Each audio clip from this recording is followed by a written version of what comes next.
Well, next, it may have been nicknamed the Knightsbridge of the North thanks to its designer shops, high-end restaurants and upmarket homes. But Leeds remains a city very much divided between rich and poor.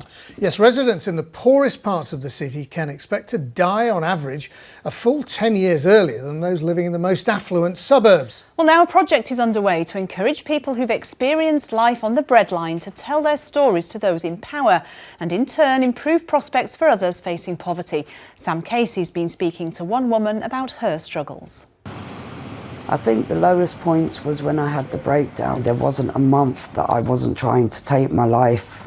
I often think and question how on earth did I get through that situation. In one sense it's a miracle, but to me it's like I still find it hard to appreciate life.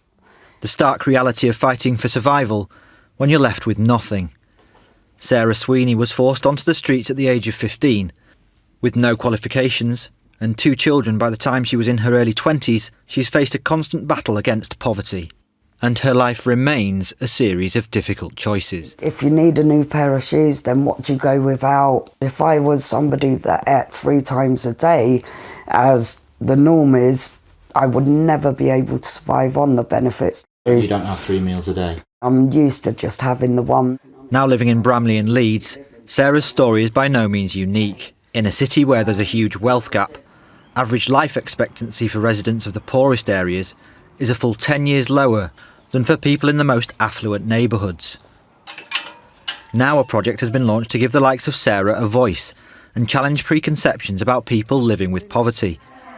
The Leeds Poverty Truth Commission, which held a conference today at Leeds City Museum, brings those who've experienced hardship face to face with business and civic leaders to share their stories. People like Amina, who was left struggling after she was evicted from her home in Chapeltown. People at the top don't understand what it's like and they tend to just judge you and assume that you just benefit scroungers and things like that, and it's quite upsetting because we are trying and it's not our fault, and it seems like people just brush it off. I call Leeds it's a tale of 2 cities really, so absolutely we've got the affluence, but alongside that we've got poverty, so massive issues in communities across the city that are sadly getting worse with austerity and with changes in welfare. The Commission today launched a Humanifesto, calling for greater understanding of what it really means to experience poverty.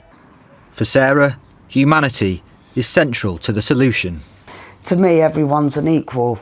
It doesn't matter whether you're the Queen or whether you're the dirtiest rough sleeper or whatever. A hello sometimes is all it takes between life and death.